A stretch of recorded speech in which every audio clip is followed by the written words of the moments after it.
students, I am going to continue the same lesson, the address with you people. And as we all know, children, in this the address, this is a very interesting story about the post-war, uh, okay, and you will see that how a very innocent girl is cheated by someone uh, who once upon a time was used to be one of the best friend of her mother, and her mother had so much faith in her that she has given all her things to her. So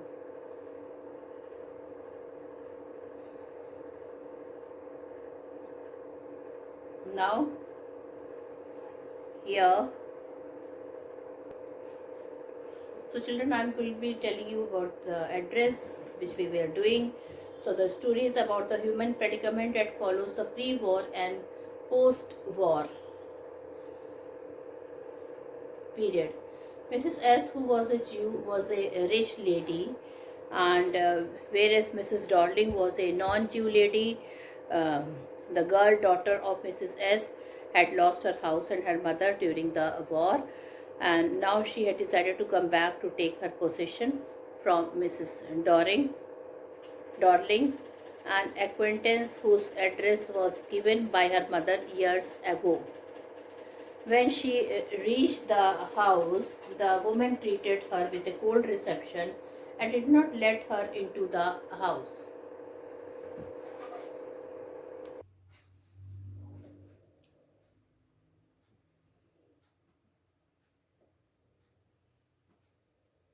So she had lost her house and her mother during the war, and now she had decided to come back to take her possession. So now, children, her mother is no more, and the girl had decided to come and take her possession. Mrs. Darling, an acquaintance whose address was given by her mother's year ago, she come to that address 46 Marconi Street. But then when she reaches the house, the woman treated her with a very cold reception and in a very bad manner and did not let her inside the house. She decided to go back to her place again, and then she met her daughter and children. Finally again she wanted to have all her thing, which was children, the memory of her mother. She wanted to have all those things. She come back. When she saw all the possession in front of her, she could not connect with them and decided to leave the house. The address.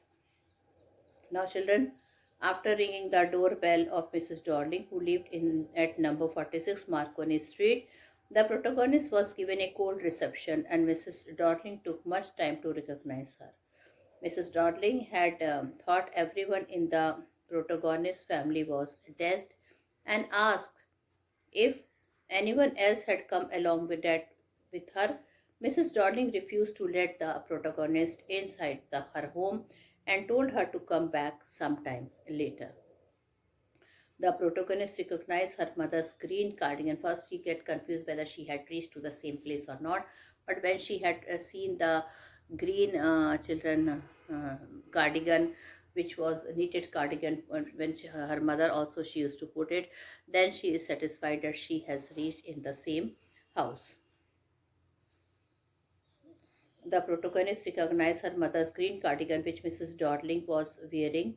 She decided to go back to the train station and thought about her mother and how she told her about Mrs. Darling, who was an acquaintance of her during the war.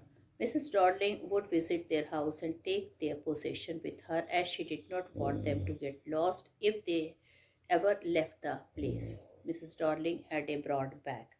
The protagonists decided to go to Mrs. Darling's home to get back their belongings, but when she rang the doorbell of Mrs. Darling's daughter, uh, okay, when she rang the bell, Mrs. Darling's daughter answered the door. This time, she let her in and asked her to wait in the living room. When they were crossing the passage, the protagonist noticed their Hanukkah candle stand that they had never used because it had been unmanageable. When she reached the living room, she was horrified as she saw all her mother's things that were arranged in a tasteless manner. The furniture was ugly and the room had a muggy smell, and it made her not interested and she wanted to leave the place. Mrs. Darling's daughter offered her a cup of tea, and the protagonist noticed the old tablecloth that had a burn mark on it. When the girl was showing her the silver fork and spoons that actually belongs to her mother, she jumped up and walked out of the house. She decided not to visit that place again as it brought back the memories of the past, whom she is very much connected, and she decided to forget the address. Well, children, so this is the story, and we were at the last part, we were reading the last part of the lesson. So, I will be explaining you the last part. Okay.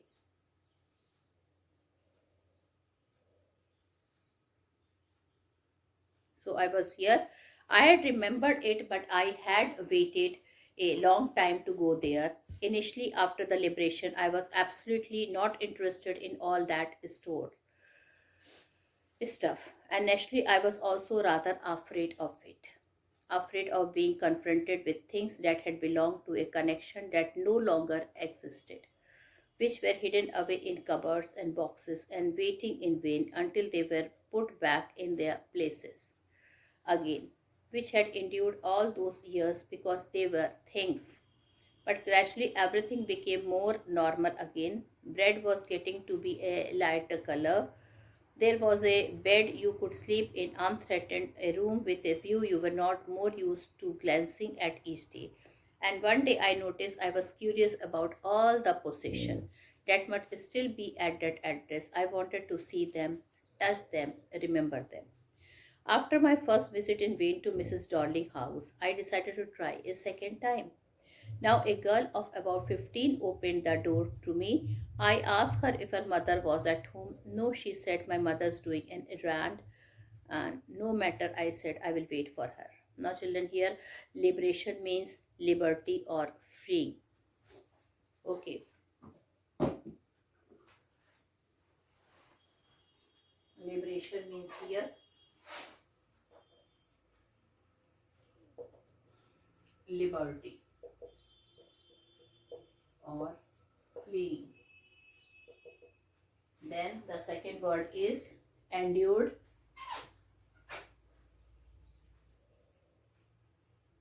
suffered. And the third word is vain, hopelessness. Okay,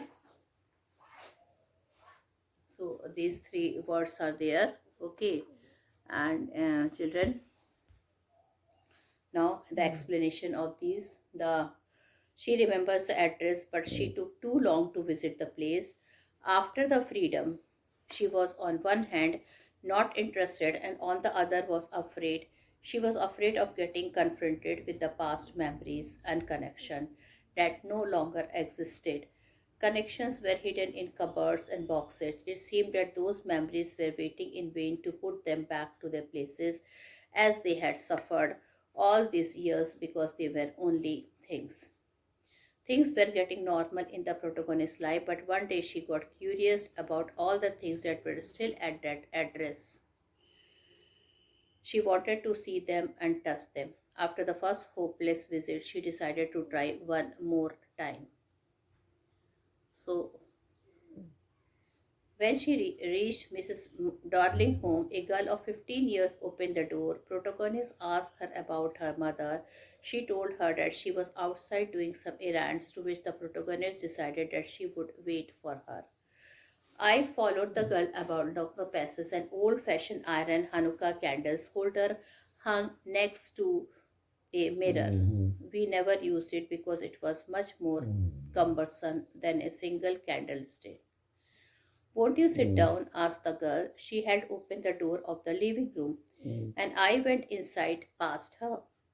I stopped horrified. I was in a room I knew and did not know. I found myself in the midst of the thing I did want to see again, but which oppressed me in the strange atmosphere, or because of the tasteless way everything was arranged, because of the ugly furniture or the muggy smell that hung there. I don't know, but I scarcely dared to look around me. The girl moved a chair. I sat down and stared at the woolen tablecloth. I rubbed it. My fingers grew warm, but rubbing, I followed the lines of the pattern. Somewhere on the edge, there should be a burn mark that had never been repaired. My mother will be back soon, said the girl. I've already made tea for her. Will you have a cup? Thank you. Now, children, some word meaning to be discussed. Hanuk means the Feast of Lights, a Hebrew festival in December. Cumbersome is unmanageable, midst is middle, and muggy means humid. So the protagonist followed the girl along the passage. Okay, there was a Hanukkah candle holder hung next to a mirror. She remembered that she never used it as it was unmanageable. The girl asked her to sit down as she opened the door for the living room. She stopped and she was disturbed. She was standing in a room which she knew and she did not. She was standing in the middle of the thing which she did not want to see, and they burdened her. Maybe because of the way things were arranged, or the humid smell in the room, or the ugly furniture. She was scared to look at everything. She sat down on a chair which the girl pulled out of for her. She looked at the woolen tablecloth. She rubbed it and her fingers felt warm. She followed the lines of the pattern. She remembers a burn mark that was never repaired. The girl told her that her mother would be back soon and asked her if she would like to have a cup of tea. She answered, "Thank you." I looked up. The girl puts cups ready on the tea table. She had a broad back, just like her mother. She poured tea from a white pot. All it had was a gold border on the lid. I remembered. She opened a box and took some spoons out. "That's a nice box." I heard my own voice. It was a strange voice, as though each sound was different in this room. "Oh, you know them about them?" She had turned round and brought me my tea. She laughed. "My mother say it is antique. We have got lots more." She pointed round the room. "See for yourself." I had no need to follow her hand. I knew which thing she meant. I just looked at the still life over the tea table. As a child, I had always fancied the apple on the pewter plate. "We use it for everything," she said. "Once we even ate off the plates hanging there on the wall. I wanted to so much, but it wasn't anything special." I had found the burn mark on the tablecloth. The girl looked questioningly at me. Pewter plate made of a grey alloy of tin. The protagonist still looked up. She saw the girl put two cups of tea in front of her. She had a broad back just like her mother.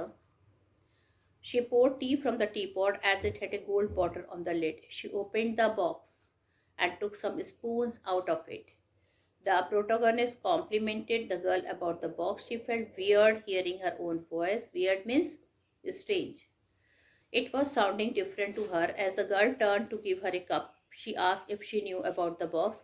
Then she added that it is antique. According to her mother, she pointed around the room and said that there are more. She told her to see. Although the protagonist did not need to follow her direction, she knew what she was talking about. She knew her things very well. She glanced over the tea table. She remembered how she used to fancy the apple on the pewter plate. The girl shared that they used the plate for everything. Once they ate off the plate that were hanging on the wall. The girl wanted to eat off that plate too, but it wasn't anything special. The protagonist found the burn mark on the tablecloth. The girl looked at her in a question. "Yes," I said. "You get so used to touching all these lovely things in the house. You hardly look at them anymore. You only notice them something is missing because it has to be repaired or because you have lent it, for example." Again, I heard the unnatural sound of my voice and it went on. "I remember my mother once asked me if I would help her polish the silver it was a very long time ago, and I was probably bored that day, or perhaps I had to stay at home because I was ill, or she had never asked me before. I asked her which silver she meant, and she replied, surprised, that it was a spoon, forks, and knives. Of course, and what was the strange thing I did not know, the cutlery we ate of every day was silver. The girl laughed again. I bet you don't know it's other. I looked intently at her. What's we eat with? She asked. Well, do you know? She hesitated. She walked to the sideboard and wanted to open a drawer. It's in here. The protagonist said,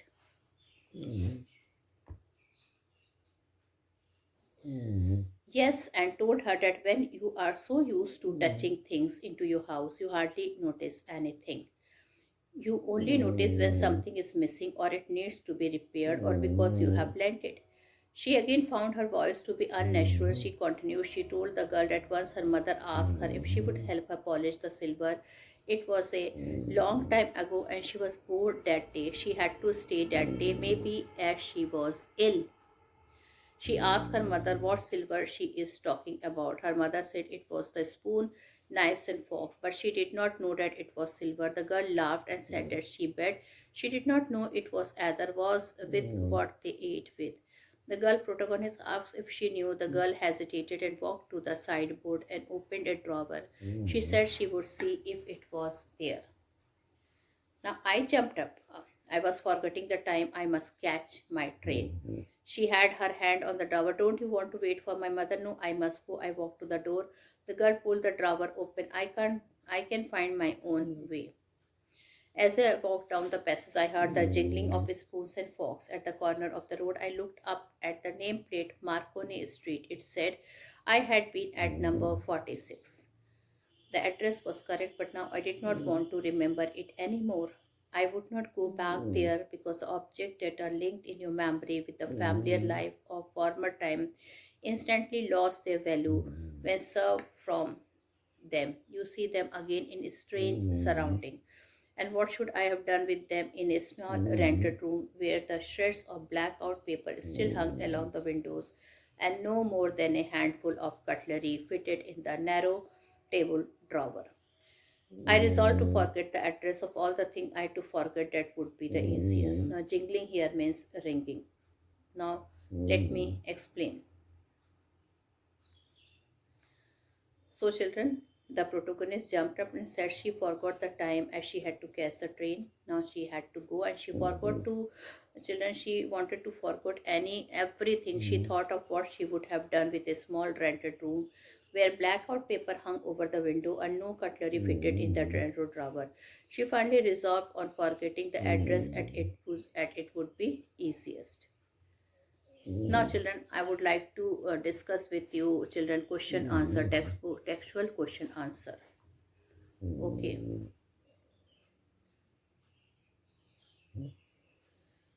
Have you come back? Said the woman. I thought that no one had come back. Does this statement give some clue about the story? If yes, what it is? So, this is question number one, textual.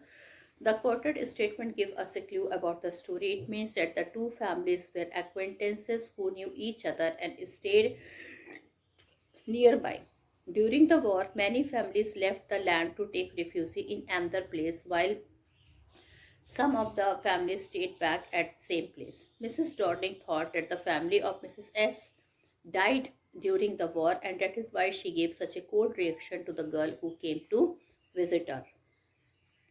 The story is divided into pre-war and post-war time. What hardship do you think the girl underwent during this time? A very nice question. The story is based on the pre-war and post-war period. The family of the girl was rich before the war and they had valuable possession in their house. When the war started, Mrs. Dodling established contact with them and started visiting them again. She started taking the possession with her whenever she would visit, as she believed if they would leave the place, such things should not be wasted. The girl suffered a lot. Her mother died and she had to live in a rented place. She found it really difficult to go back to the place where her childhood was spent and she wanted her belongings back.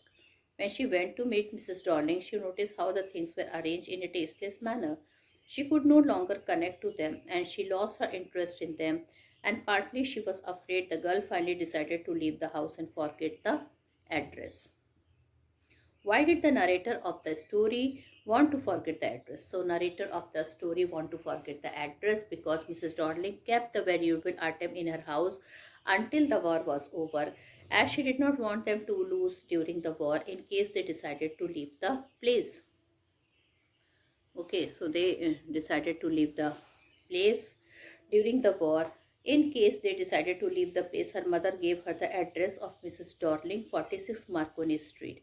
She remembered the address and decided to visit her anyway. She was afraid to visit the place again as it brought back many past memories when she saw all the possession. They were arranged in a tasteless manner and she had lost in them. She could not connect with the things and thought that she would not stay at the house any longer. She would destroy the good memories she had with those items. She finally decided to forget the address and not to go back to that place. The address is a story of human predicament that follows war comment. The war always brings a lot of suffering to human beings. It brings them both destruction and death. The address is based on the same theme. During the war, all the belongings were taken by Mrs. Darling, who promised to keep them safe. The mother of the protagonist died, and all the possessions were left with the acquaintances. Years later, the girl decided to visit the house whose address was given by her mother. Years ago, the woman showed no sympathy to her and took the time to even recognize her. She thought everyone in her family had died. The girl wanted to take back her belongings. She did not allow the girl to enter the house. She seemed like a woman who did not have any human emotion. So the world leaves the world desolated and it cannot be heard.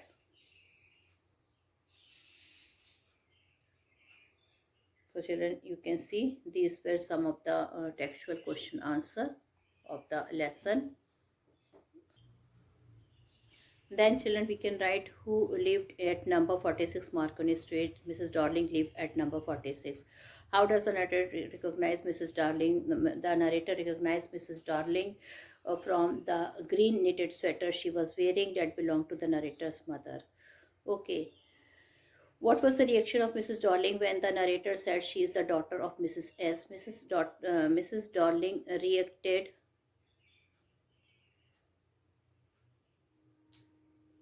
in a very bad manner.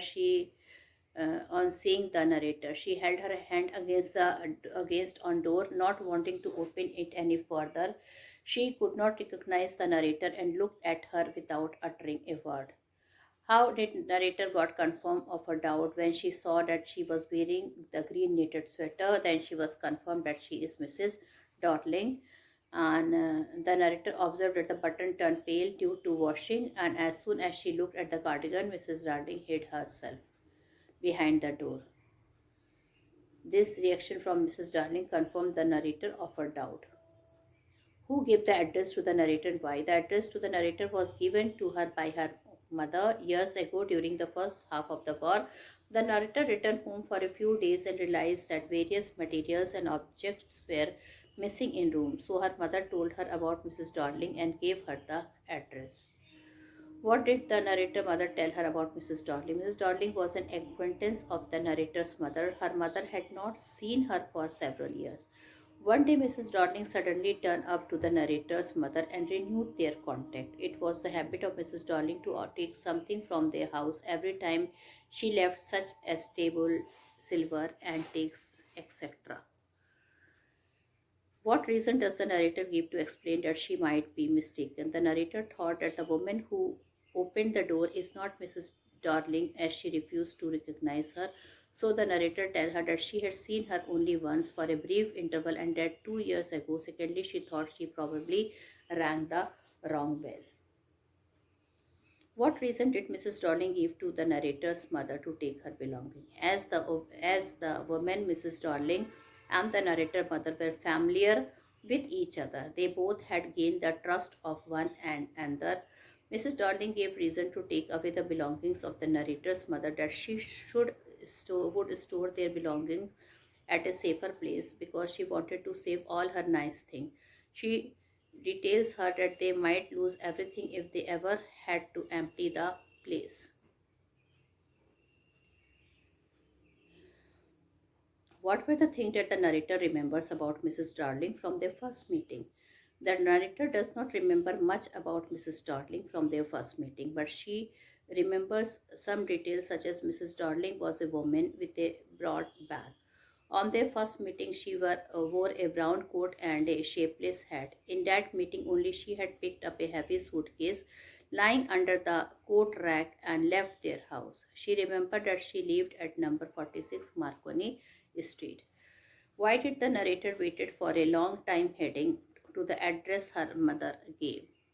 The narrator waited for a long time before heading to the address number 46 Marconi Street that her mother gave because initially she did not care about the belongings of her mother that were lying in the store. Moreover, she was afraid of being confronted with the things that had belonged to her dead mother. Why did the narrator become curious about the possession of her mother? After the narrator had lost her mother, she became curious to get possession of her mother as normalcy returned back in the post-liberation period. She was sure that the belonging of her mother would still be at the address that her mother gave her, which was the address of Mrs. Darling. The narrator wanted to see the things, touch the things, and remember her earlier time. How did the narrator recognize her own familiar woolen tablecloth? The narrator glared at the woolen tablecloth, then she followed the line of the pattern the clothes had. She remembered that somewhere where there was a burnt mark which was not repaired or could not be washed away. And after she found the burnt mark on the tablecloth, she was confirmed that it was one of the belonging of her mother. So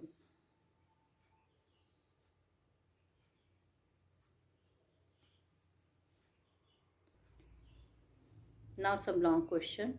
How did the write a brief about the mother narrator visit to 46 Marconi Street. So in the post-war period when things were back to normal, the narrator became curious about her mother's possession that one of her friends, Mrs. Darling, took. The narrator remembers the address her mother had given her. The narrator remembers the address her mother had given for 46 Marconi Street. The narrator went to the address to see her mother's belongings. The narrator visited Mrs. Darling and realizes that she did not open the door properly. The host was unable to recognize the visitor, so she told him that she is Mrs. S. daughter, and Mrs. Darling looked at her in silence and could not recognize her. The narrator recognized her mother green knitted sweater with woolen buttons that Mrs. Darling was wearing. She refused to see the narrator or help her. How did the narrator's second visit to Mrs. Darling's house was different from the first one? So both the first and the second meeting at Mrs. Darling's house were different from each other. In the first meeting, Mrs. Darling did not invite in the narrators, whereas in the second meeting she was invited in the house and led to the living room, where she was able to touch and see some of the things that belonged to her mother and not Mrs. Darling. Her purpose in visiting was to see her mother's belongings. The touch and sight of familiar things aroused memory of her former life. She believed that the objects have lost their real value for her as they were separated from their own lives and stored in absurd circumstances. How would you define the character of the narrator? Okay, I would define the character of the narrator as a very emotional yet intellectual person. She is an intelligent and devoted daughter. She loved and respected her mother, but she did not like the idea of Mrs. Darling. She questioned her mother about Mrs. Darling, which, according to the mother, was very impolite of her to do so. The narrator has a keen power of observation. She noticed that something were missing from her mother's house and was very much judgmental about a person. She visited 46 Marconi Street twice to see, touch, and remember her mother's belonging. She does not like to remain in the past and move on with future. A very nice question. What is the significance of the title, the address? The title of the story, the address, signifies the spring wheel of the action. The entire chapter revolves around it. The title is quite suggestive and occurs at the beginning, middle, and end of the story. Marga Minku focuses the reader attention on it by the narrator's doubt where she was mistaken and self assurance that she had reached the correct address. The middle part of the story reveals how the narrator came to know the address. In the story, her mother gave it to her as Mrs. Darling, an old friend of her lived there. The story ends dramatically as the narrator tries to forget the address. So this is about the address we have completed. And with this, I conclude my video here. Thank you and have a nice day ahead.